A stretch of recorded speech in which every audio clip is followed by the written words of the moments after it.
All right, diving in. We got a really interesting suggestion from one of our listeners this week. Raya, what's that? Well, they sent us this conversation with Dr. Joe Dispenza from The Diary of a CEO. You familiar with him? Definitely, yeah. He's been doing some fascinating work, particularly in the realm of neuroscience and like the power of the mind. Exactly. And our listener was particularly intrigued by his perspective on, overcoming limiting beliefs. Oh, I can see why. It's something so many of us struggle with, those internal barriers that hold us back. Absolutely.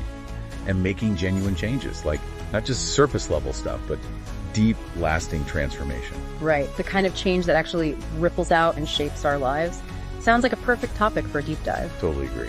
So for today's deep dive, our mission is to unpack Dr. Dispenza's core ideas. Exactly. We'll be exploring how he views the power of the mind, the impact of trauma, and the process of intentional change. And we'll also delve into his research findings on meditation and the mind-body connection. I mean, his background's pretty compelling, right? Oh, absolutely. He's a chiropractor, but he's also studied neuroscience and biology extensively. Yeah, he's really become a leading voice on how our minds can literally drive change. His central argument is that when we change, our lives change. And his work aims to demystify this process, offering accessible tools for tangible life improvement. It's not just theory either. His approach draws from, transcendental experiences, spontaneous remissions. Yeah, and those incredible stories of people overcoming seemingly insurmountable obstacles, the kind of stuff that really makes you question what's truly possible. Okay, so one of the things that really caught my attention was his claim about the role of stress in our health. Right, so he suggests that a huge percentage of health issues in the Western world, and we're talking 75 to 90%, are linked to emotional and psychological stress. That's a staggering statistic. I mean, 90%. Yeah. That's almost everyone. I know, right? It's pretty wild. And he doesn't stop there. He goes on to argue that we can actually become addicted to the hormones our bodies produce in these stressed states. Now that's where I need a little help wrapping my head around it. Addicted to stress hormones. I know it sounds a little counterintuitive, but think of it this way. When we experience any emotion, our bodies release certain chemicals, right? Sure, yeah. Well, Dr. Dispenza's argument is that our bodies can become so used to these chemical baths, even the negative ones, that we start to crave them. It's like we get hooked on that rush of adrenaline or cortisol. So you're saying we might subconsciously seek out stressful situations just to get that familiar hit. Exactly. Think about it. Have you ever noticed yourself feeling almost bored or restless when things are calm and peaceful? Okay, yeah, now that you mention it. Maybe there's a part of us that's almost addicted to the drama, to the chaos, because it gives us that chemical fix we've become accustomed to. That's a pretty unsettling thought. But does he offer a way out of this, stress addiction? That's the encouraging part.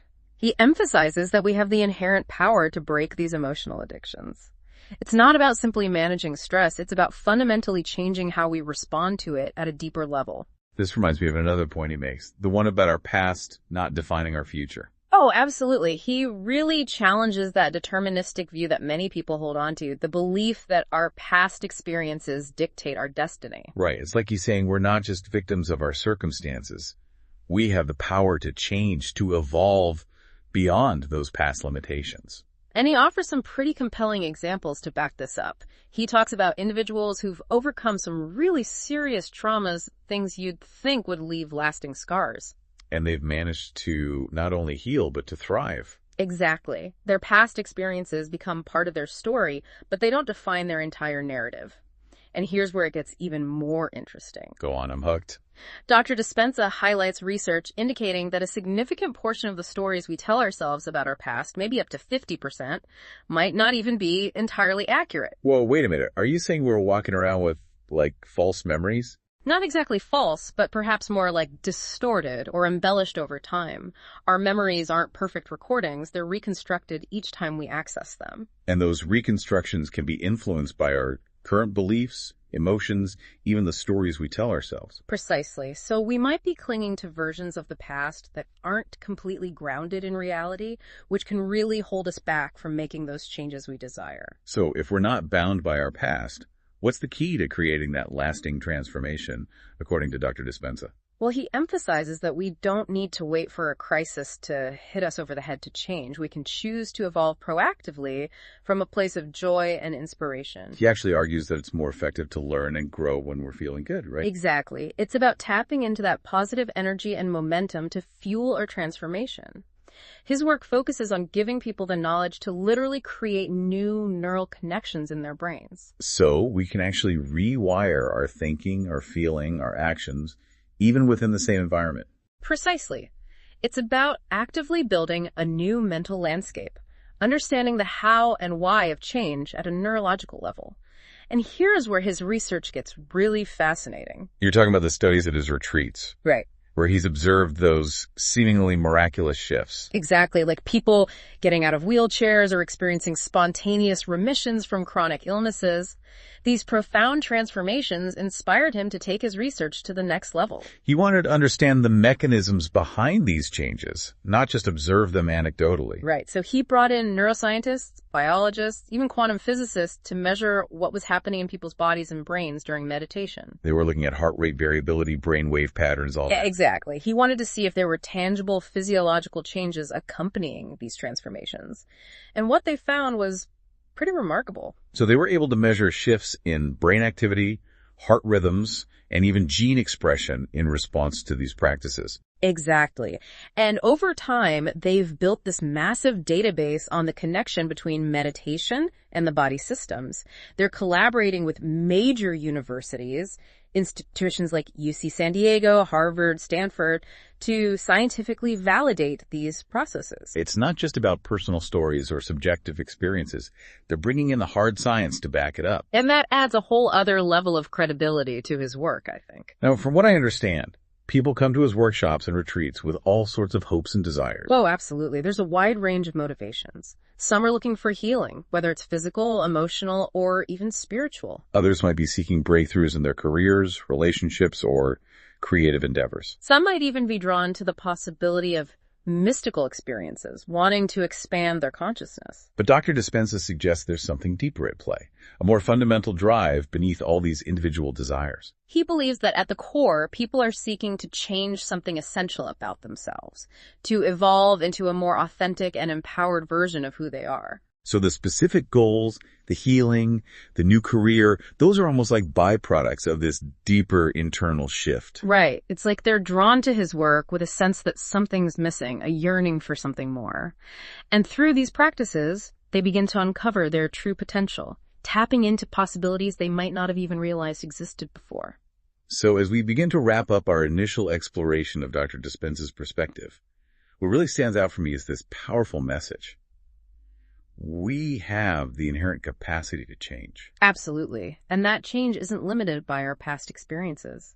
He offers a way to break free from those patterns, those limiting beliefs and emotional loops that keep us stuck. One of the key insights he shares is that trauma creates an emotional imprint within us, a kind of blueprint that conditions our bodies to relive those past events. It's like those experiences get wired into our nervous system, and we keep reacting to them as if they're happening in the present moment, even years or decades later. And that's what keeps us trapped in those cycles of fear, anxiety, even physical pain. Exactly. But Dr. Dispenza emphasizes that by truly processing and moving beyond the emotional charge of those memories, we can liberate ourselves from their grip. It's not just about understanding them intellectually. It's about releasing the emotional energy that keeps us bound to them. And he proposes a really interesting way to do this, consciously choosing different emotions. So instead of dwelling on those negative emotions, we can actively cultivate feelings of gratitude, joy, love. Precisely. And when we do this, we create what's called heart coherence. It's a state where the rhythm of our heart becomes more ordered, more harmonious. And this coherent heart rhythm sends a powerful signal to the brain, basically telling it that the past is no longer our present reality. It's like hitting the reset button on our emotional baseline, allowing us to perceive those past events from a new perspective, free from that intense emotional charge. Now, what I found particularly interesting is that he doesn't advocate for constantly analyzing and dissecting past traumas. Right. He cautions against repeatedly dwelling on those experiences while in the same negative emotional state because it can actually reinforce those neural pathways, keeping us stuck. It's like constantly picking at a wound, preventing it from healing. Exactly. Instead, he emphasizes the importance of becoming aware of the unconscious beliefs and emotional patterns that are active right now in the present moment. That's where we have the power to make a different choice. Precisely. And he sees present moment awareness, often cultivated through meditation, as the key to breaking free from those automatic loops. It's about learning to be comfortable with the unknown, with the uncertainty of the present moment, rather than relying on the brain's tendency to predict the future based on the past. Which is often based on those limited beliefs and negative experiences we've been talking about. Right. So by regularly catching ourselves when our minds wander into those habitual thought patterns and bringing our attention back to the present, we can expand our awareness and our capacity for conscious choice. It's like we're building a muscle of present moment awareness, training ourselves to step out of those automatic reactions and choose a different response. Now, for Dr. Dispenza, real change involves becoming greater than our circumstances, even greater than our physical bodies. He describes it as a process of transcending those conditioned emotional responses and habitual behaviors that have been running our lives on autopilot. It's about breaking free from that limited sense of self and stepping into a new, more expansive identity. He even talks about a metaphorical death of the old self as we consciously choose to embody new ways of being. And he encourages us to actively rehearse and embody the feelings associated with the future we desire. It's like we're creating a new blueprint for our lives, rewiring our minds and bodies to align with this new vision. He also highlights the importance of having a clear intention, a strong why behind the change we want to make. That deep motivation, that heartfelt desire, fuels the entire process. And when we couple that intention with the work of overcoming those limiting beliefs and emotions, it creates a powerful momentum towards becoming our new selves. And he shares some pretty incredible stories from his events, particularly about the experiences of veterans who struggled with trauma and addiction. Oh yeah, those stories are really moving. They highlight the profound potential for healing and transformation when people fully commit to this inner work. It's like they're able to rewrite their stories, to create new narratives that are no longer defined by their past wounds. And in this context, forgiveness isn't presented as some forced act of goodwill, but as a natural outcome of releasing those negative emotions and opening their hearts. Like forgiveness becomes a byproduct of healing, a natural consequence of letting go of those old hurts and choosing a different path. Now, Dr. Dispenza also addresses a really pervasive issue in our modern world: stress. Yeah, it's like we're constantly bombarded with stressors, from our work to our relationships to the news cycle. Exactly. And he explains how this constant exposure to stress can actually lead to a kind of addiction where we become dependent on those stress hormones our bodies produce. It's like we get stuck in this survival mode, always on high alert, which makes it really hard to relax, to be present, to connect with ourselves and others. And that chronic stress can have a huge impact on our health, contributing to all sorts of physical and emotional issues. So he emphasizes the importance of self-regulation, of learning to consciously shift our emotional states and breaking free from that reliance on external factors to dictate how we feel. It's about becoming the master of our own inner world rather than being at the mercy of our circumstances. And his research actually shows that cultivating sustained positive emotional states can have a really significant impact on our physical well-being, particularly on our immune system. Right. He talks about studies showing that even short periods of intentionally practicing gratitude, joy, compassion can lead to measurable improvements in immune markers. It's like we're literally boosting our body's defenses by choosing to focus on the good, on the positive. And he stresses the importance of carving out dedicated time for self-reflection, meditation, for consciously choosing who we want to be and how we want to show up in the world. Now, another fascinating concept he introduces is brain-heart coherence. This refers to a state where the rhythms of our brain activity and our heart rate become synchronized, creating a state of harmony and balance within our entire system. It's like our heart and brain are working together in perfect unison, like a well-conducted orchestra. And this coherence can lead to some pretty profound states of awareness.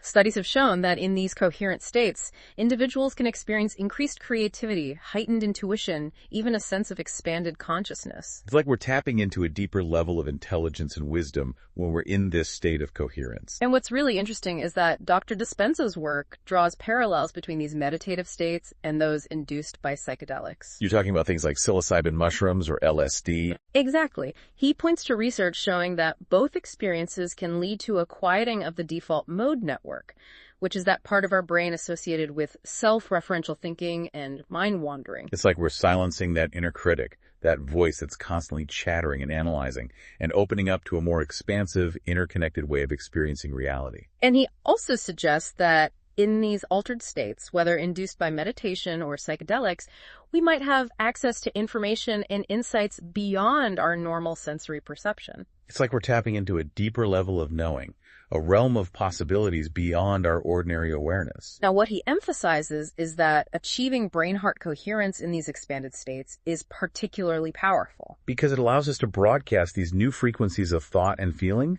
into the field of potentiality, potentially influencing our reality in profound ways. Exactly. And he sees this as a way to create from a place of abundance rather than from a place of lack or limitation, aligning ourselves with the infinite possibilities of the universe. So it's about embodying the feeling of our desired future in the present moment, acting and feeling as if it's already happened, which shifts our energy and opens us up to receiving it. Right. And when we're in the state of coherence, we're no longer chasing or striving. We're attracting and allowing, creating from a place of alignment and flow. Now, finally, Dr. Dispenza touches upon his personal belief in a higher power, which he sees as an expression of love and interconnectedness. He views this higher power as something that resides within each of us, a divine spark or essence that connects us all. And he emphasizes that connecting with this inner divinity involves clearing away the obstacles of negative emotions, those limiting beliefs and fears that keep us separate and contracted. It's about cultivating love, compassion, gratitude, and recognizing our inherent worthiness and connection to something greater than ourselves. So this deep dive has given us a lot to consider, and I think it aligns perfectly with your interest in gaining knowledge efficiently and having those aha moments. Absolutely. Dr. Dispenza's work offers a compelling blend of science, spirituality, and practical tools for personal transformation. And he leaves us with a really thought-provoking question. If our own nervous system is capable of producing a pharmacy of chemicals that can heal and transform us, are we tapping into that potential? It's an invitation to explore the power within, to recognize that we have the innate capacity to heal ourselves, to create a new reality, and to live a life that truly reflects our highest potential. And that, my friend, is something worth pondering.